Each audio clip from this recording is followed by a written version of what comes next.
So thank you for being here today. Special warm welcome to Laila Elshi and Yuval Rahamim, our speakers. Thank you for being with us.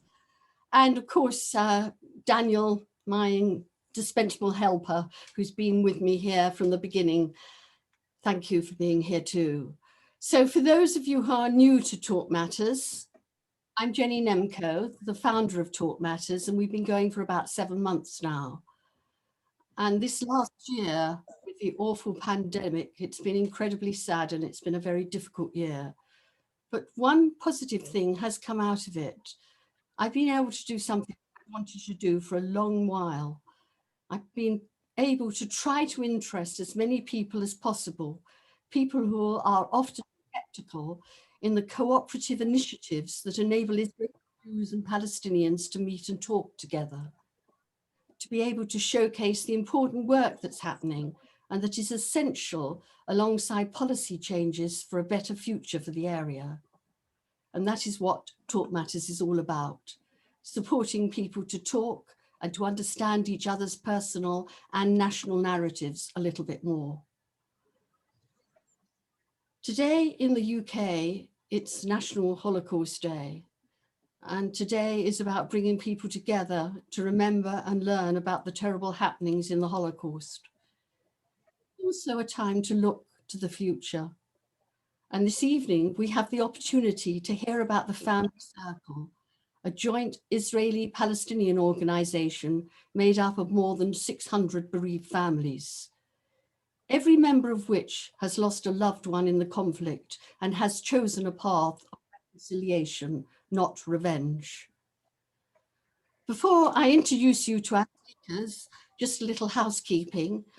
The webinar is being recorded, and I think it makes us a bit more together atmosphere if we keep our cameras open, and it'll feel like a bit more of an audience for our speakers. But if it doesn't suit you, just switch off your camera. Yuval and Laila will speak for about half an hour, and then we'll have a question and answer session. If you click on the chat box at the bottom and write your name and question addressed to me, I'll relay them to Laila and Yuval, and we aim to finish by 6:30, the latest. So now to our speakers. Yuval is the co-director of the Parents Circle Families Forum. He joined the Parents Circle in 2010 and has hosted many of the dialogue programs and meetings between Israelis and Palestinians. Laila's regularly active in the Parents Circle, which she joined in 2016. She's a really busy person, I know, because I saw her speaking on a Zoom just a few nights ago. She lives in Bethlehem and is an accountant in her spare time. Thank you, Laila and Yuval, for being with us, for offering to share your stories and how it brought you to the work that you do and how the Parents Circle operates. So now I'm going to be quiet, I'm going to mute myself, and it's over to you. Thank you. Who do you want to start? Just let us know, Jenny, who do you want to start? Oh, I thought you decided amongst yourselves before we started. Okay.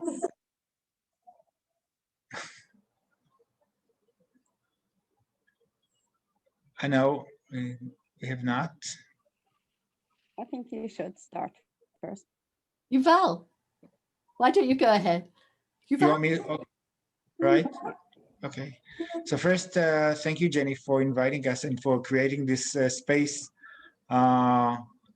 where we can share not just our personal stories, but the entire vision of our organization, that bereavement and pain can lead not just to hate and revenge, but also to reconciliation,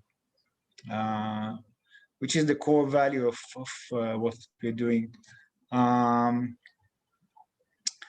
let me just introduce myself a little bit. I'm Yuval Rahamim, born in Tel Aviv, but wandered through the country over the years, and finally I'm living back in Tel Aviv.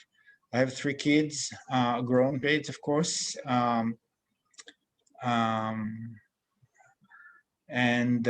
my story begins as a young kid, family of my father and mother.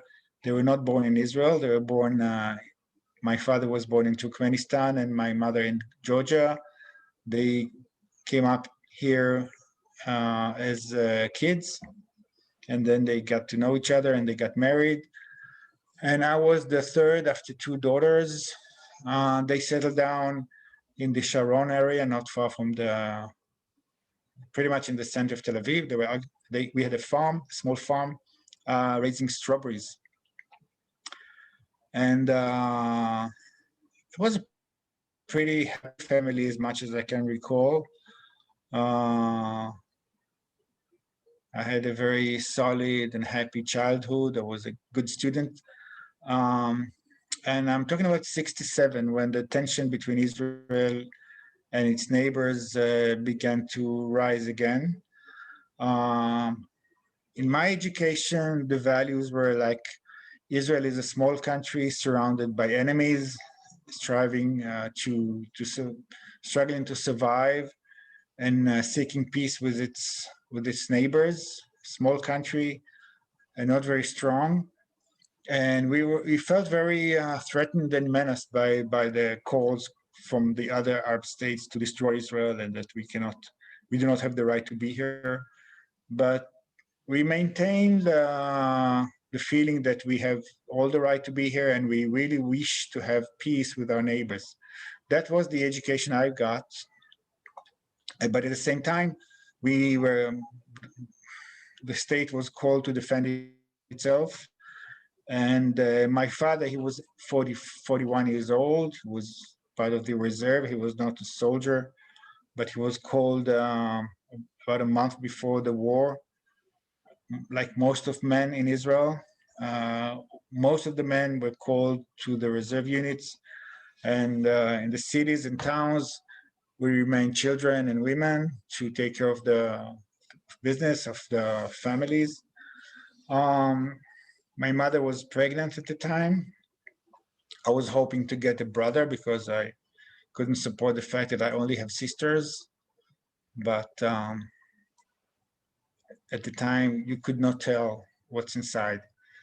I was 8 years old. And then at the 5th of June, the morning the war broke. We were in school. We had the shells, the bombing. We were rushed to the shelters, and then were sent home. I was at the third grade of elementary school, and we were sent home. And for several days, we stayed in the state of war. We were not informed what's going on. But after 6 days, Israel, the wars ended, and it was a big victory for Israel. It conquered the West Bank, Jerusalem, the entire city of Jerusalem, the Golan Heights, the Sinai Peninsula. So for Israel, it was like a huge victory after all this fear and stress. Suddenly, we were for the first time aware of military power and success, and the country was really flooded with joy, and which later transformed to hubris, I believe. But the joy was that we broke the siege over Israel and mourn over all the nations around us, the enemies. And we were waiting for Dad to come back, like most of the people that were drafted. But he was not coming back, and Mother started to go look for him in hospitals and in army base with no results. And only after a few days or weeks, I can't remember, I was coming home from school, which we started, and there was a car parked next to our home, which I was not familiar with. And then I got home. They sent me to the neighbors. They say, "Don't come home." I went to the neighbors. I had nothing to do there. I understood something wrong is going on, but didn't know what. And then I got home and I saw the home started to get crowded with family members and people I didn't know. And there was a lot of stress in there. People were crying. Nobody told me what's going on. Only later in the evening, my auntie took me aside and said that father was killed and he's not coming back. And that was the beginning of my new life. My youth, my childhood has ended at that point. I wasn't even aware of the situation. I wasn't even able to cry. Never in my life I experienced anything like that. Even nothing like that happened to my friends or anybody I knew. So I don't think I was even ever able to process what just took place, what's going to be the future, what's going to be about my family, about myself. Um, 1 month later, my mother gave birth to my youngest sister, which was a great disappointment to me. I was hoping for a boy. But it's not just that. I think it was considered a disaster for us because there was nobody to take care of the farm. My mother was really crushed and couldn't take care of the 4 kids. One of them was just born. I was sent to a kibbutz the following month um, with a foster family for several years. And pretty much the years that came by then, I was pretty angry. I began to understand that the Arab killed my father in the war. I'll grow up and I'll revenge. I'll go to the army. Maybe I'm gonna be a pilot and be able to bomb them and kill as many as possible Arabs. This was like as I look at it from now to those thoughts of a kid that nobody really tried to help him understand what's going on, what was really the history of all that. All I could think about is revenge. And then in high school, I joined military academy. Again, I think that was part of either both my wish to become a fighter and also the sentiment in Israel that really army was so glorious with its victory on the 6-day war, that everything that was related to the army really attracted me. Of course, the chance to be engaged in the conflict as an officer, a soldier. Then I joined the army. I spent 6 years in the army. Fortunately, I was not engaged in any military activity, although the wars continued. Didn't kill anybody. And not just that, because at the time I began to, bring back all those thoughts and think about really what good will revenge do me. And I saw the wars kept coming, the 73 war, and then the Lebanon war, and people would continue to die all over the place, Israel and the West Bank and other places. So my sentiment about that conflict began to change, but not completely, because I never took action. I just, I got married, I had my kids, I was concentrated in my career for many years. And only at the age of 50, when my kids started to go to their military service, and instead of taking roles of defending really defending the country, they were positioned in the West Bank, in checkpoints, controlling the traffic, the life of Palestinians, and this was not my understanding of how they should serve their country. And I understood at that point that after almost 40 years since I lost my my father, I need to take action. The leaders do not do that. And as a civilian, I really wanted to help make a change. So I started to look, what can I do as an adult? I remember my first boy, Eden, who went to the army after 1.5 year of training of, really elite unit. He was positioned at a checkpoint. He told me that they were only letting people go if they have permits. And there was this kid that came every morning trying to go through to the market to sell some pigeons. And they couldn't let him pass because he didn't have a permit. So he sat by the soldiers all day. And at the evening, went back home. He was probably afraid to go home immediately. And it was not a violent story. There was no violence there. But it was enough to make me really shocked. If that's what my boy needs to do in his military service, it's not acceptable.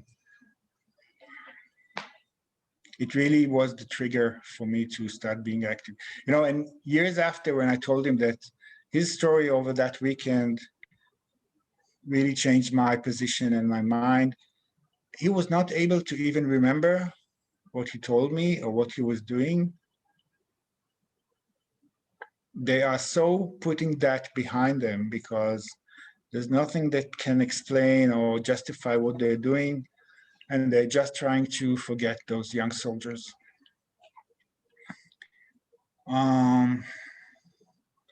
So I was really trying to look, what can I do?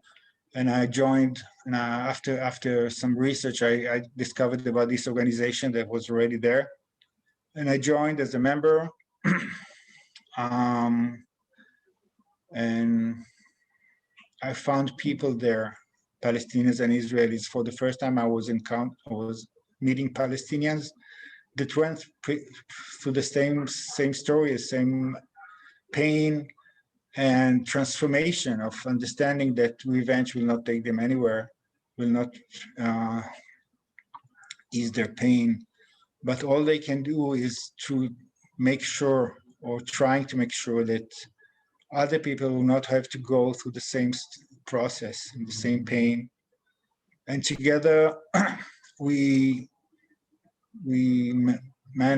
try to convince our communities, both in Palestine and Israel, that we know the pain. We know the sentiment of what happens to you when somebody close is hurt, either injured or dying because of the conflict. And we understand the process. We understand where you are thrown immediately to what kind of pain and anger and hate and fear and all those feelings that are completely legitimate. But the result, the possible path of revenge will not take you anywhere.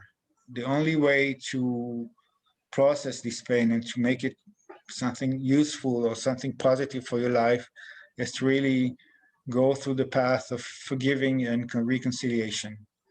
And for the past 10 years, I've been trying to work within my community, within the Israeli community, both as a member of this community of bereaved families in Israeli and Palestinian families, in roles that I was taking in civil society organizations. And recently I was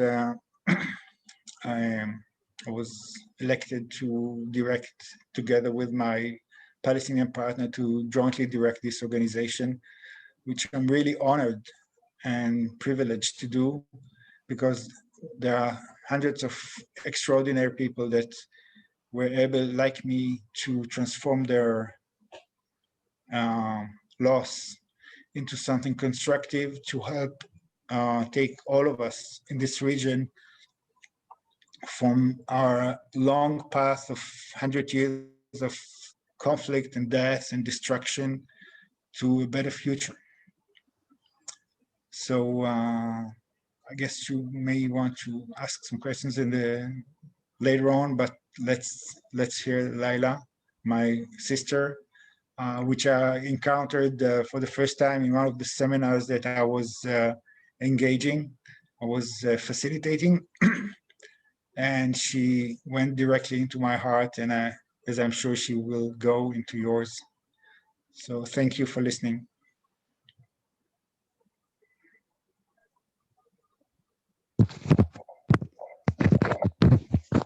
So thank you, Val. Thank you so much. And really, I don't know how to say it, but it's so hard every time when I heard your story. It's not the first time, but every time I heard it, it's really touched my heart, and it's really what tears in my eyes. I want to say good evening to everyone, and thank you to give us this chance to share with you our personal story and to talk to you about our organization. So, my name is Leila Sheikh. I'm from Bethlehem. I live in a village called Batir. It's near Bethlehem. I was born and raised in Jordan. I was the seventh child for my family. Um, my father went, he is original from Bethlehem, but he went before the war, 1967, to Amman to start his work as a teacher for the refugees there. But after that, the war was started and the Israeli government didn't allow him to come back here.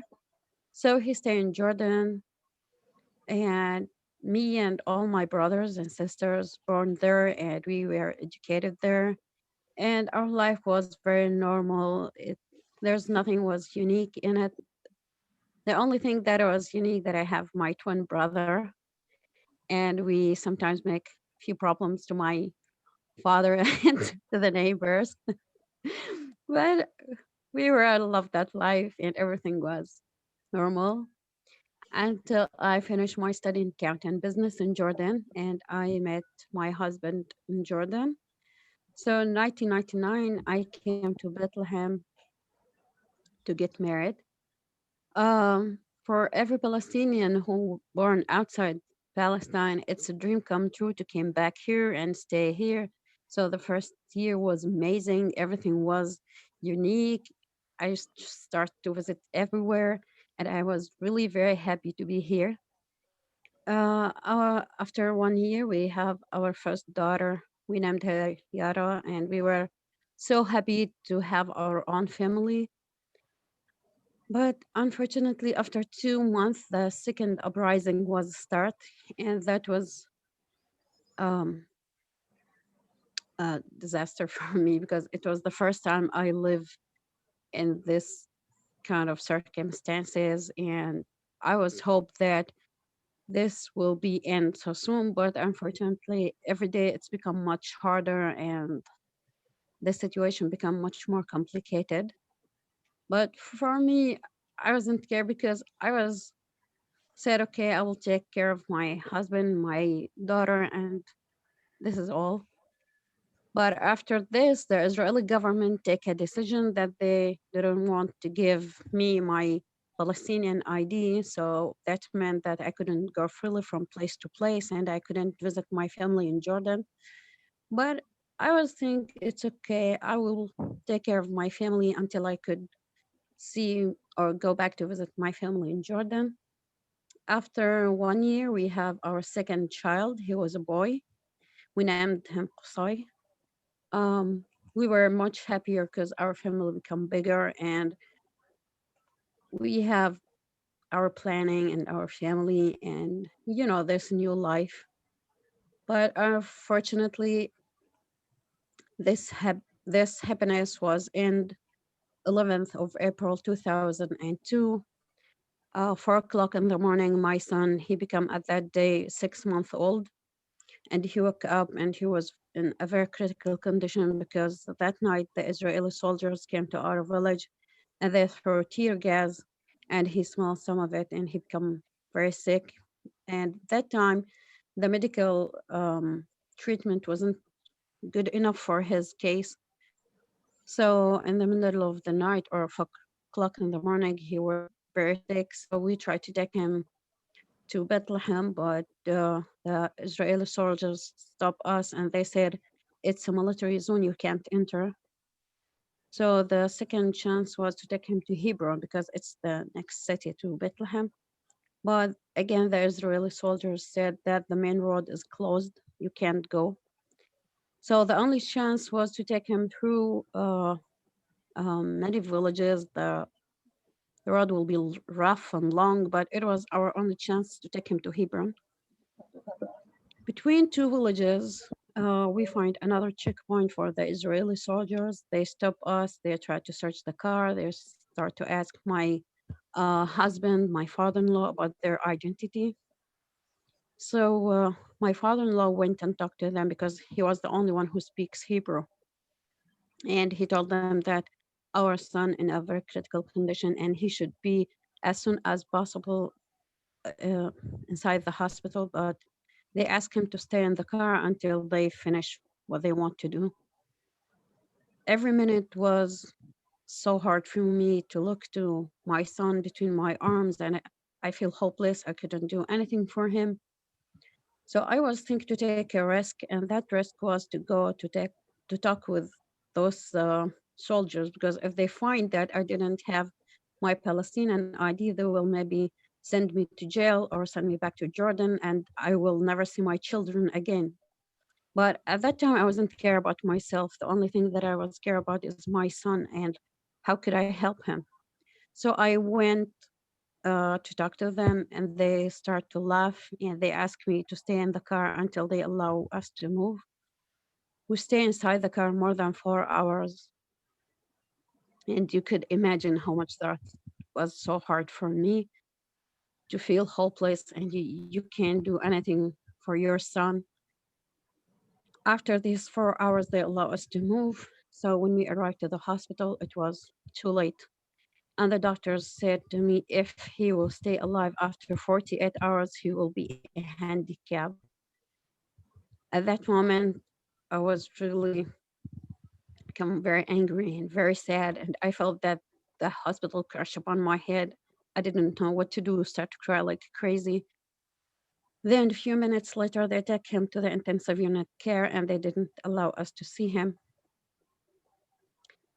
Uh, 2 o'clock in the evening, the doctor came and he said to us, you should leave the hospital because the Israeli soldier will came and search the house and they will ask you to leave because your son inside the intensive unit care and you can't stay here because they're afraid sometimes the fighter came and hide inside the hospital, as they said.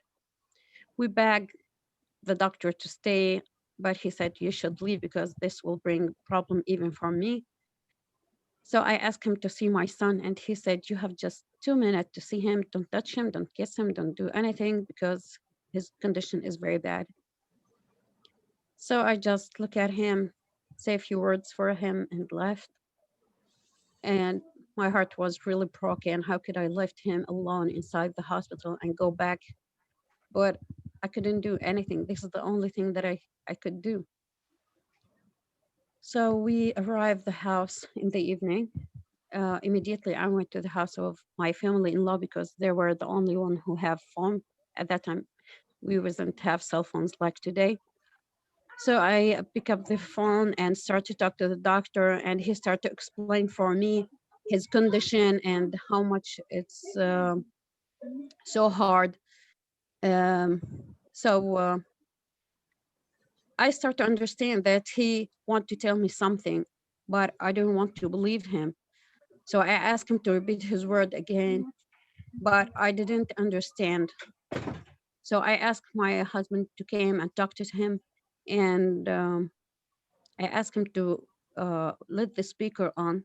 So he returned back and he said the same words to my husband. Then I started shouting him, "What do you mean by this?" And then he said to me, "I'm sorry, but your son died." At that moment, I felt really so angry, and I was felt his word like a bullet come from his mouth to my heart, smash it down from many pieces. I started to cry like crazy, didn't know what to do. Few minutes later, the house was full of people, neighbors, relatives, friends. But for me, I wasn't care about any one of them. I just think about my son.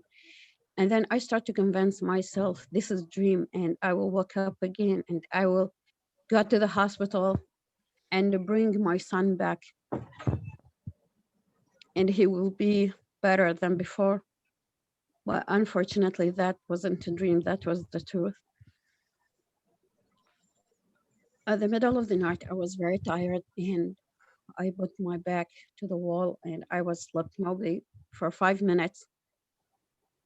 Then I have a dream that there's a white dove came and stand on my shoulder and say to me, "Mama, don't cry. I'm so happy." I woke up and I really start to cry. And then my grandmother came and she said, "If he asked you to stop crying, you should." I told her I can't do anything he asked me to do, but I can't stop crying. He's part of my soul. He's part of my heart. That was maybe the longest night I've ever had in my whole life. I didn't know how it was gone. In the evening, my father-in-law went with some people to bring him back to say goodbye for him.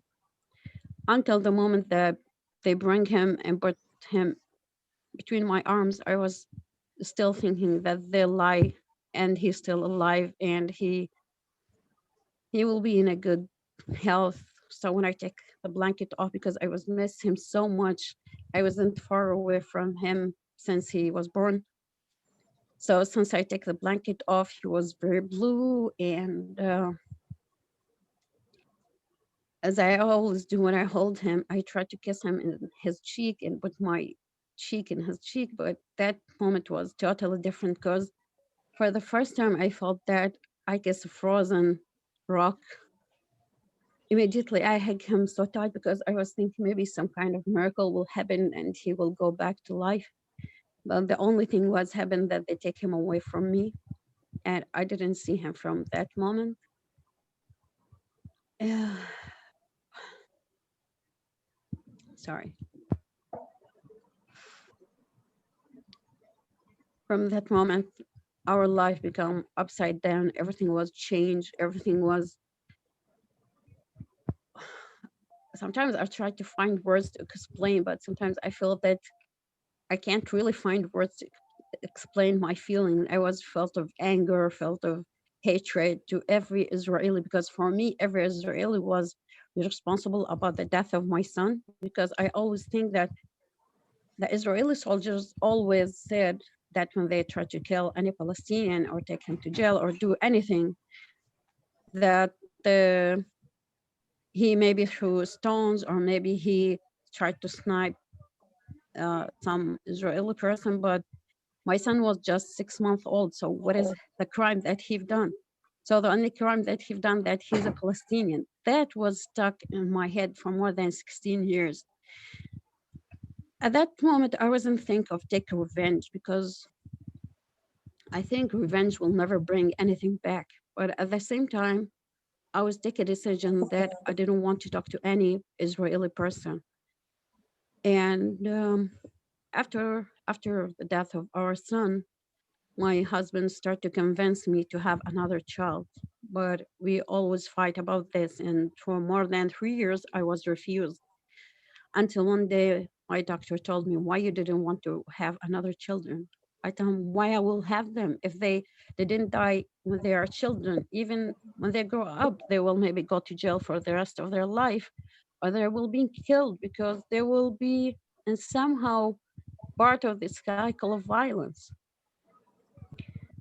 So after this 16 years, I met one of my friends, and he was participant of one of the project to the Parent Circle Family Forum.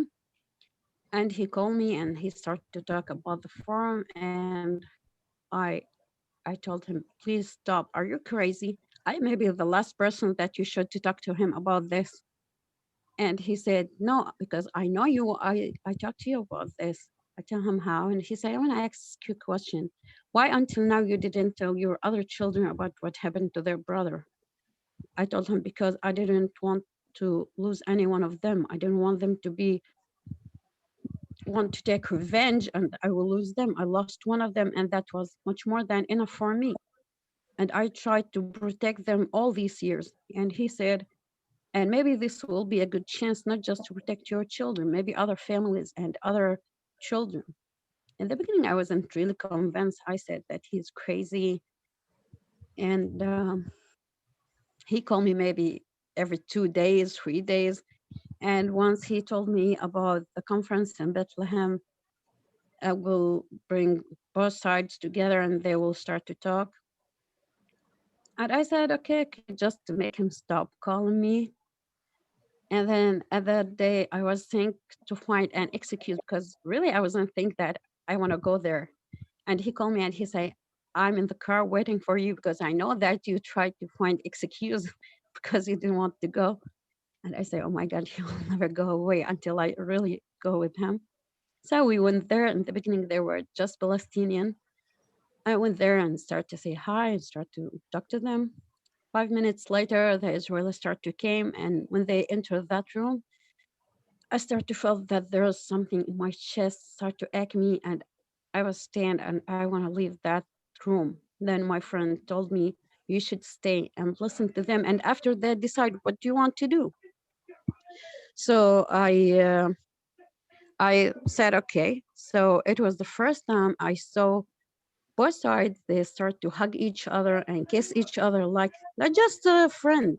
They become like family members. So I was really shocked, and I wanna know what's the thing that make them so close to each other like that and make them really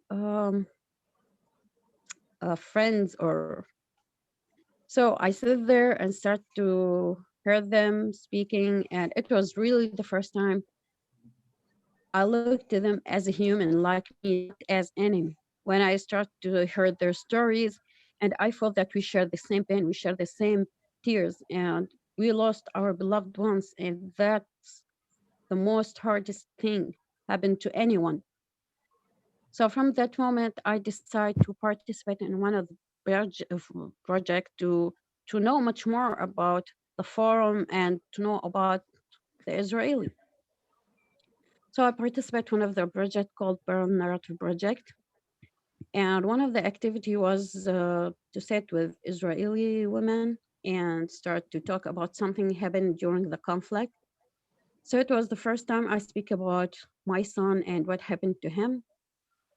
And it's like to open the wound again after all these years, bring all memories back. I couldn't complete the story and I start to cry. And I was shocked when one of the Israeli women came and she sat in front of me and she apologized and said, I'm sorry. And I was shocked and said, why are you sorry for? And she said, yeah, I didn't hurt you or didn't do anything for you, but I know the people who are responsible about the death of your son from my own people, and I'm a mother too. I could understand your pain. I could understand even the word that you couldn't say. And she came and hugged me, and I was really touched because it was the first time someone talked to me like that. Even my family members, no one of them talked to me like this. She didn't know that time, but by her simple words that she changed my life forever. And she opened my heart, she opened my eyes to understand new things. And it's not just a simple thing, it's something really like her word was like light comes from a dark, deep place. So from that moment, I decided to be a member and not just a member. I started to be an active member, started to give lectures inside Israel, inside Palestine, and even around the world. And during this transformation, I started to find new things like, yeah, I wasn't think of revenge, but now I start to think of uh, that I want to forgive them. It's a choice that I take. And not just I want to forgive them because of them, even because of me. Because when you feel or feel of hatred and anger, that was like something so heavy in your shoulder didn't let you do a lot of things, and you when forgive them it's let your spirit and your heart feel much more maybe comfortable. And it's so easy to talk to people about peace and reconciliation and all these beautiful words, but the most important thing to feel it from inside. And what helped me to understand all these things when I start to meet the Israelis and start to understand the circumstances that they live and how they live, I take that decision of really forgiveness. And until now, we still complete with this transformation. And I want to thank God really for this amazing opportunity that He gives to me. And after I joined the forum, I remember that dream about my son when he came as a white dove. And at that time, I wasn't understand what it means. But after I joined the forum, I started to understand that it was like a symbol from God that He will be a sign for peace for me, not just um, his death will never go without any meaning. And I know sometimes God let the things or the bad things happen to us because He wants us to be in maybe in a good life or better things will happen to us. So thank God that He gave me that chance. And thank you so much for letting me speak tonight. Thank you so much.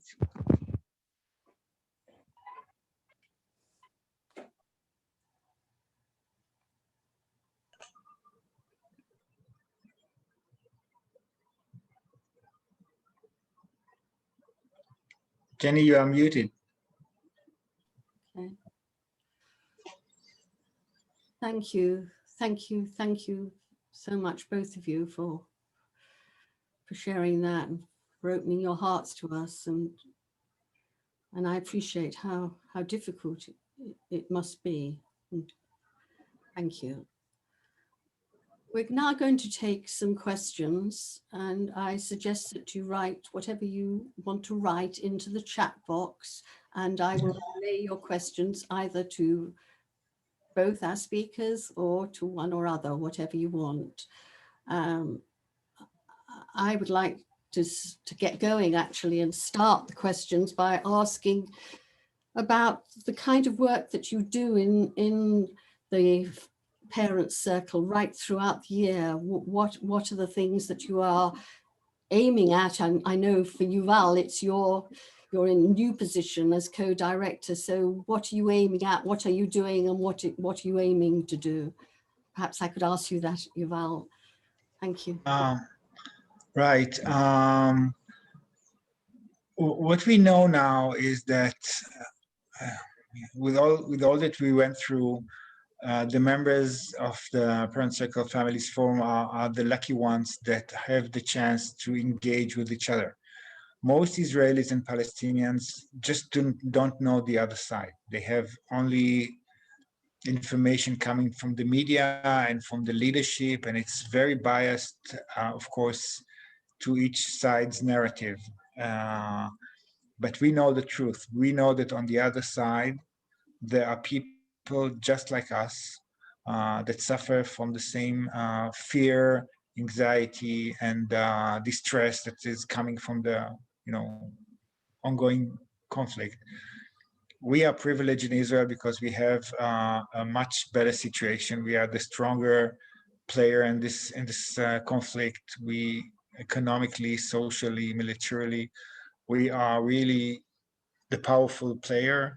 And we look at the Palestinians and we know that our state, the state of Israel, is running the occupation over there, which turns the life of Palestinians really hell.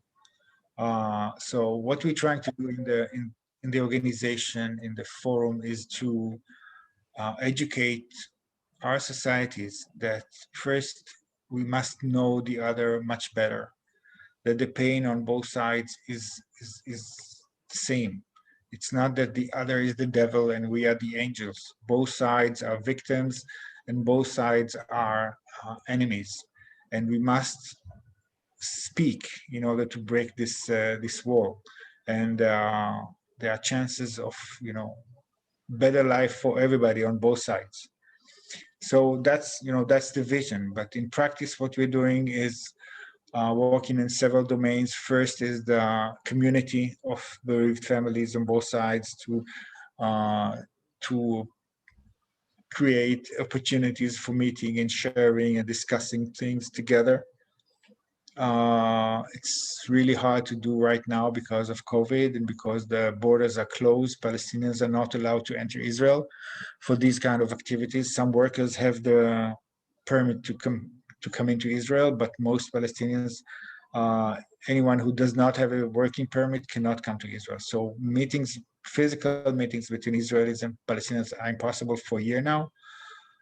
So we do it on Zoom. We do those meetings on Zoom, and we discovered that although it's not the same, it's much better than just sit and wait for the situation to change. So we are building this community over almost 30 years now. The external activities that we do is education. We do dialogue meetings just like this one in Hebrew in Israeli schools and adult groups. We do several hundred meetings a year, as much as we can afford and are invited to do. We're doing youth seminars, continuation programs to educate the youth better on the conflict. You know that the education system in Israel do not deal with the conflict so much. It's considered political issue. So many Israelis, all of Israelis that were born after the 6 Day War, after 67, they just don't know where the border, which is called the Green Line, and the West Bank, what separates the West Bank from Israel. It was erased from the maps. So people are just not aware of the history of this conflict and even of the current situation of the conflict. So education is one major issue. We're doing some seminars where we bring together Palestinians and Israelis for a long seminar of getting to know the narratives of each side, which helps them understand the role of the role of the narrative in maintaining the conflict, and how by knowing the narrative of the other, and you don't have to agree to that narrative, but accepting the fact that there are two narratives that can coexist can help us build bridge to the other side and get to know the other side and maybe end the conflict. Um, we try to do a lot of more public activities through the media, through art, through through movies, video, social networks to get the message across to as many as people as possible. I'm telling you that in Israel, it's hard. People are no longer so occupied with the conflict. The conflict is not directly related, or at least not conceived as directly related to their lives. People are busy with the disease, with the internal politics, with the economy. And our goal is to always keep it on the news, on the attention, so that people will understand that while they are staying safe in their homes, people in Gaza and in the West Bank are suffering, and that it's within our responsibility as Israelis to end the conflict, not just for them, to help them live normal lives with freedom, independence, but for us as the people who are responsible for that, in order to come back to our borders and start building a just society in Israel. So this is entirely an Israeli interest to end this conflict as much as it is a Palestinian interest. So that's the public aspect. Thank you. I know all that costs a lot of money because the media costs money, and we are continuing to develop our programs. Within those times, we moved many of our programs online. Many of the meetings that were done physically are now brought to the public online, and it's quite successful. I can say it overcomes many of the limitations that are imposed on us on both sides. Thank you, Yuval. And now we have a question for Lila, and it's about how your involvement in the parent circle is received in your own community.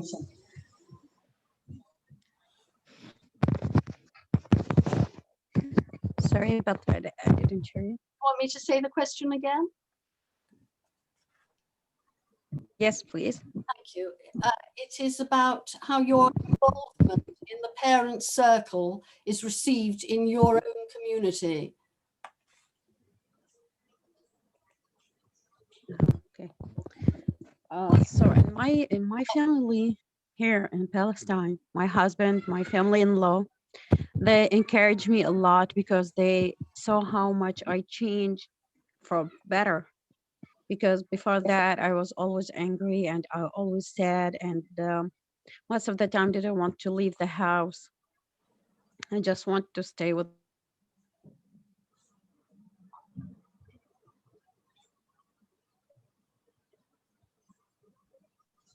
But Have we just lost Laila? no, no, I'm here. I'm back again. So I said, my husband, my family-in-law, they were encouraged me a lot because they saw the transformation that happened to me, and they always encouraged me to do it because they saw how much really I changed. But my family in Jordan, they still have that opinion that they are still our enemies. You shouldn't be with them. And there's a story happened before coronavirus when I tried to went to Italy with the forum to be there to spread the message of peace and reconciliation there. So before I went to Italy, I went to Jordan to see my family for 2 days. So my father, I have like argument with my father, and he said to me, "You shouldn't go with them, and they're still our enemies." I told him, "Look, I want to ask you a question. I stay inside Bethlehem for more than 11 years without, or I couldn't came and see you. Do you know what happened to me during this 11 years?" He said, "No." I told him, "You know that I lost my son. Do you know the story?" And he said, "No." I told him, "How could you judge me? How could you ask me to do something or not to do? This is my life, and I'm the only one who decide what's the best for me." And he was shocked because it's the first time I speak to him like this. And I was shocked because I have this power that, and to convince him, and that power comes from the deep place from my heart, because from we said that from pain the power came sometimes. Then when my father saw how much I speak about this and I'm really convinced about it, and he said, "It's okay if you are really believe about what you are doing, so do it, and I will support you, but I still have my opinion. I respect it." So you find always the two opinions, that some encourage you and some said, "No, you shouldn't be with them. Thank you, Lila. There's another question for you. Um, Sharon asks, how do you relate to Israeli soldiers now? Oh, this is a good question. And I love to tell stories. One, they asked me in the forum that I want to go to talk with girls, and those girls at the age of 17 and 18, and they will go to the army. The whole night I wasn't sleep because I was think, what should I talk to them? How could I speak to them? And the soldier for me, what it meant. And I say, okay, I will go and say my story and will answer their question and then leave. But when I went there and I saw them, they were at the same age of my oldest daughter. And I said, okay, I will speak to them as I speak to my daughter. So in the beginning, I said my story with my partner, and we speak about the forum, and they start to ask the questions. And then one of them, she asked me, "So what do you want from us to do?" And I said, "Okay, this is the time." I told her, "Look, I feel that all of you as my daughters, because you are at the same age of her, and I will never told her what to do. I could give her advice, but it's her opinion and it's your opinion what you should do. It's your choice, not mine. But the only thing maybe I could tell you that if you choose to be in checkpoints or to be a soldier, the only thing that I want to ask you to do to be human and act with the person who in front of you as a human. Don't look at his religion or his background or is his Arab, or he may be a foreign, he is Muslim or Christian or whatever. Just deal with him like any other human. And one of the things that really helped me when I joined the forum, that I stopped looking to myself as a victim, and I start to look to myself as a survivor. Because when I start to understand, when you send a soldier at the age of 18 and 17 or until 19 and give him a gun during that crazy situation, so he could do anything. I can't blame them. I could maybe blame the government, blame the law. And I start to look to them. They are the victims of their law. They are the victims of their government, really. Thank you. Thank you. Thank you. There's a question from a viewer, and it asks, are you involved in helping the Palestinians get the COVID vaccine? What exactly is the situation? Maybe Yuval, you could take that one, please. We can do very little because we had a letter 2 weeks ago. We wrote a letter to our prime minister, to Netanyahu, asking him to use his very good relations with the pharmaceutical companies to help advance the supply of vaccine to the Palestinians in the West Bank, in Gaza Strip, because we are responsible for them. Although they are under the Palestinian Authority, still Israel has much of the responsibility for their well-being and for their health, of course. Many people in Israel think that it's not a problem, that the Palestinians will take care of themselves. But we know very much that the Palestinians do not have a lot of resources, their connections in the world, and the power and the influence is not as good as we have in Israel. I got my second shot this morning, and I will be pretty much safe in a few weeks. Whereas the Palestinians that do the same work with us at the office in Beit Jala, we have two offices, one in Israel, one in Palestine. They have no idea when are they going to get vaccinated. I mean, they're getting few hundreds or thousands of vaccinations from all kind of origins, but nothing is secured, nothing is promised. They are completely, our life is with a lot of contact with Palestinians, and everything that comes to Palestine has to go through Israel. And Israel, I know that there were discussions whether to help them or not in the public, in the press, and also in the government. But still, I know that Israel is the first state in the world that's going to be really very highly vaccinated, whereas the Palestinians probably are going to be one of the last. I really hope that the government of Israel will take some level of responsibility and help help the Palestinians get vaccinated sooner. Thank you. Thank you. And there's another one here for you, Yoval, from Anne. Does the forum find the Israeli students or Palestinian students more receptive to their initiative? Which group of students? Is it true that there's one group of students, Israelis or Palestinians, that are more receptive to your initiatives? Laila, do you want to answer? So sorry? I was asking whether Laila can speak. Right, okay. Lilo.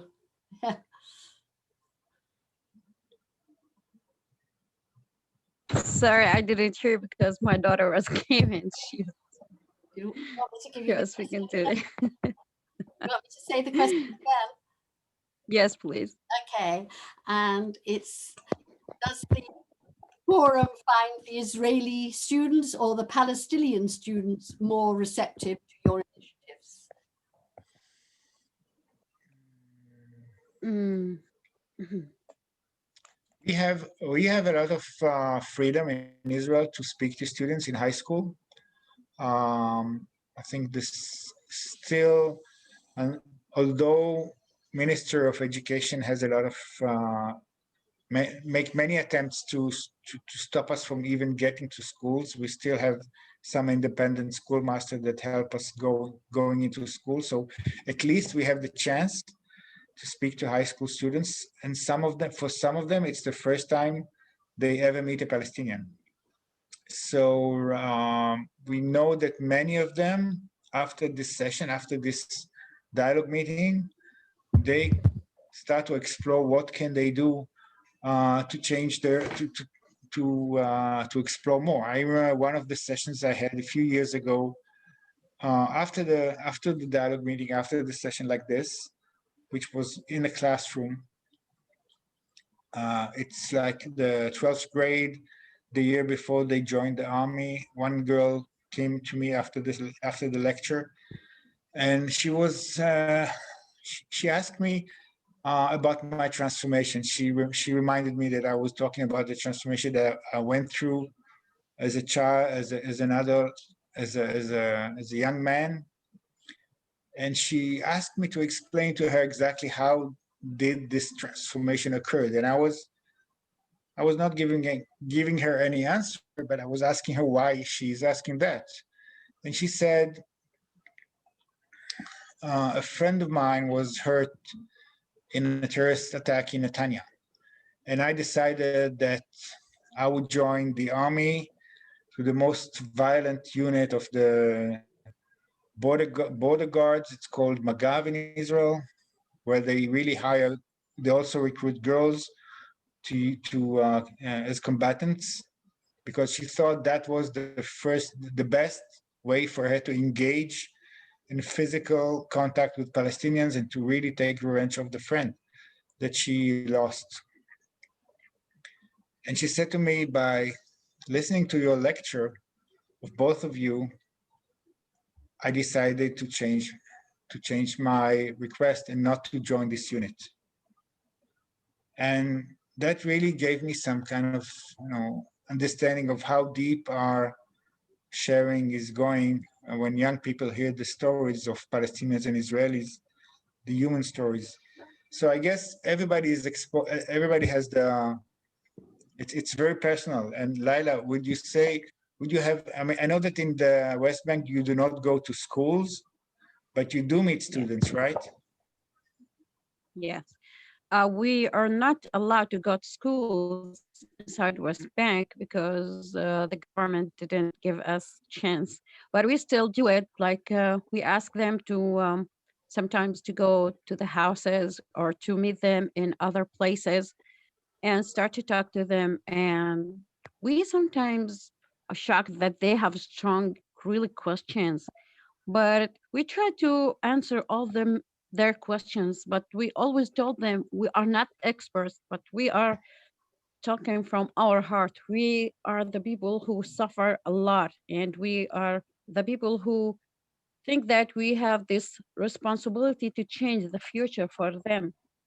They deserve to have a new future, and it's our mission now to start to put these seeds in the ground, and they are the people who will like continue our message, because to lose your beloved ones, it's something, the hardest thing could happen to anyone, and nothing will bring anything back.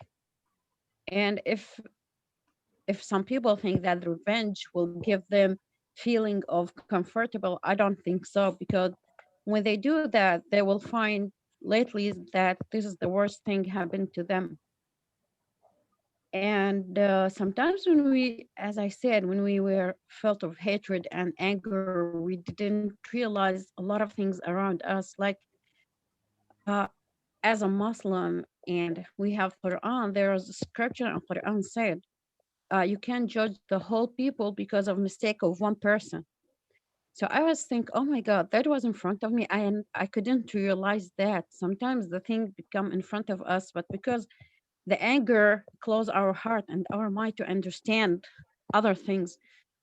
So it's our mission to let them understand. And because of that, we make this kind of dialogue meeting or even the Pearl Nerve project, and we make summer camps before coronavirus and let them start to sit. And sometimes they couldn't like speak to each other because most of them, they didn't understand the other language.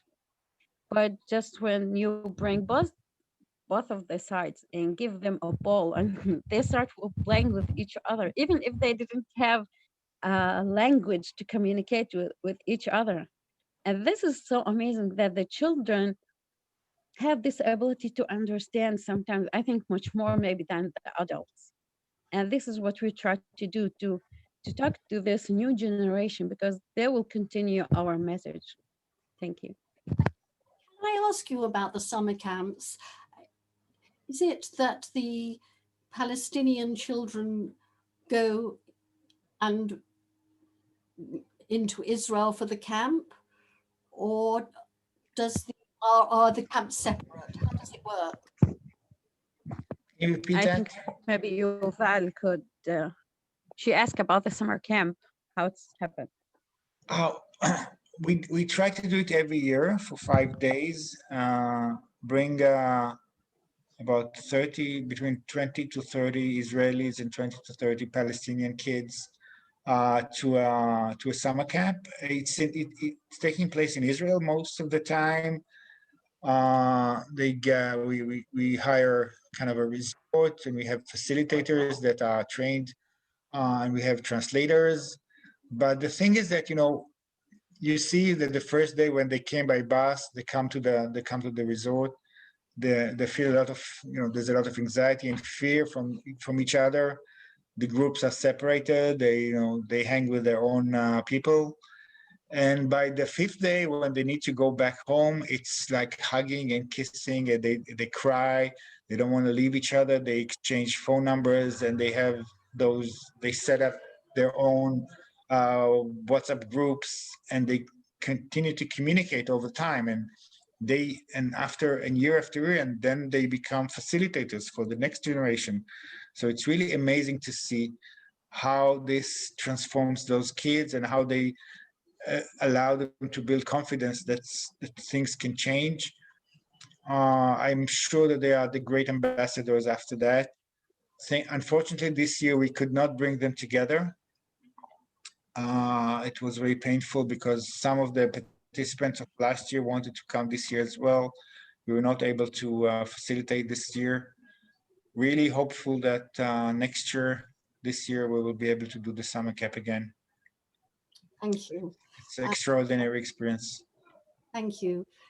We have time for two last questions, but before I give those questions, I must tell you how many comments have been made thanking you. Really deep gratitude to you both for sharing your stories. And the two questions are about the future in a way. Well, for us who live outside Israel, what we can do to support your work, and also about how much media publicity you are getting, newspapers, television, how much your message is being spread within Israel and Palestine. So perhaps we could start with the Israel-Palestine one, and then for us, what we can do. Thank you.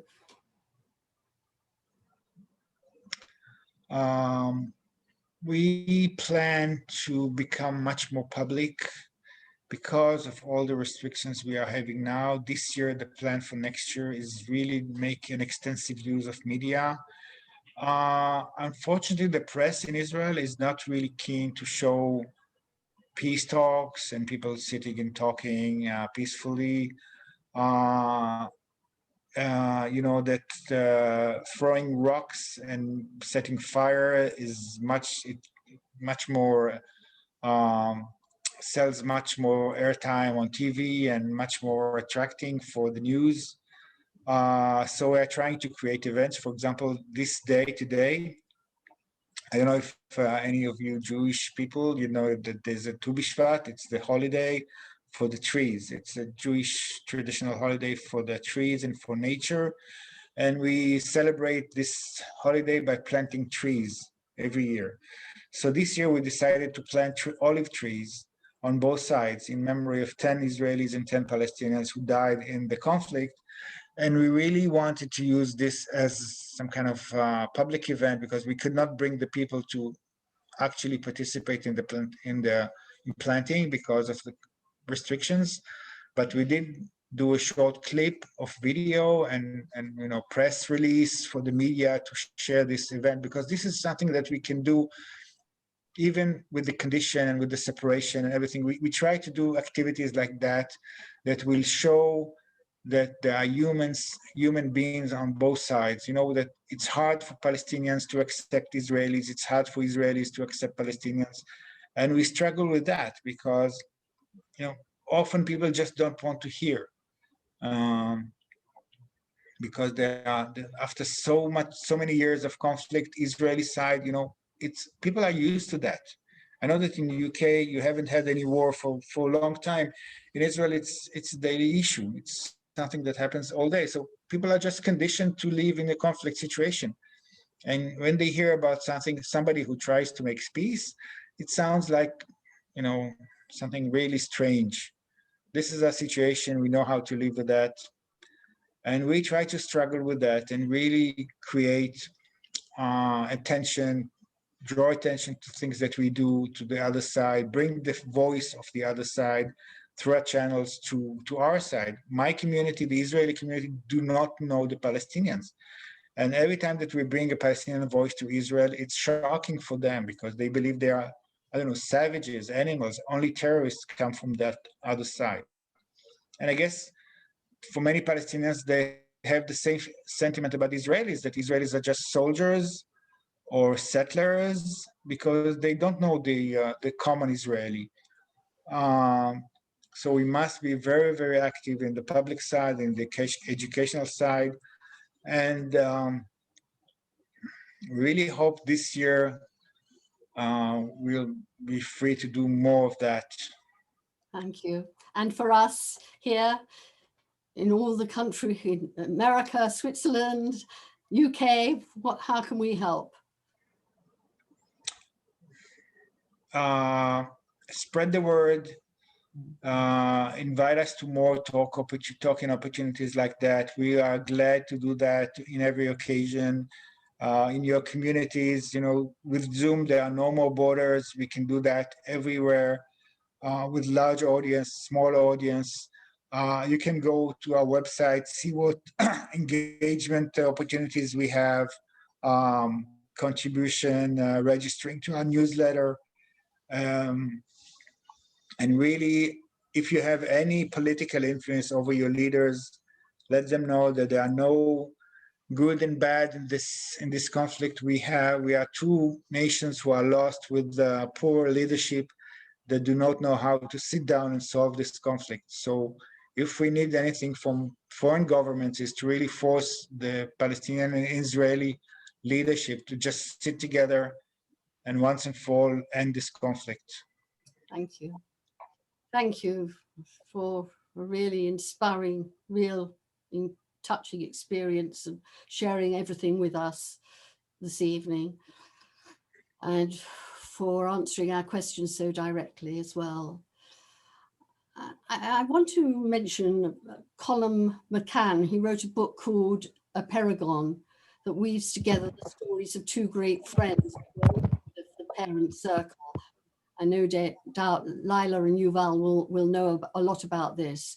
But it's a book that I highly recommend because McCann says something in this book that really weighs up the way I feel when I listen to what Lila and Yuval have to say.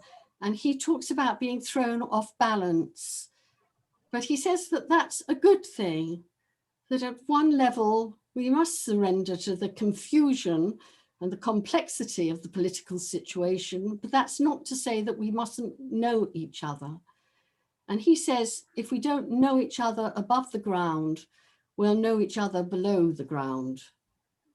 I think there's a message here for us all that we do have a responsibility to talk about what we heard tonight, a responsibility not to be silent, even if we don't agree with everything, a responsibility to encourage more Israelis and Palestinians to talk and to know each other.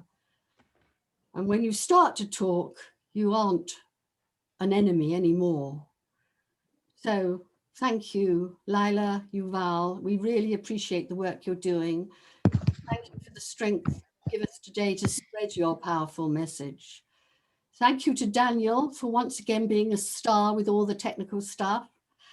Thank you to you all for being with us. Please make sure to tell your friends and post on your social media platforms that you heard Yuval and Lila today.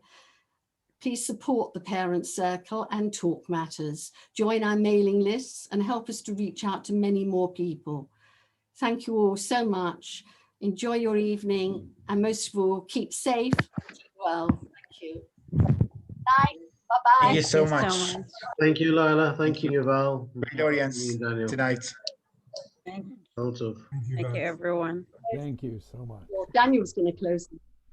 Thank you. Thank you. Well, Thanks, Jenny.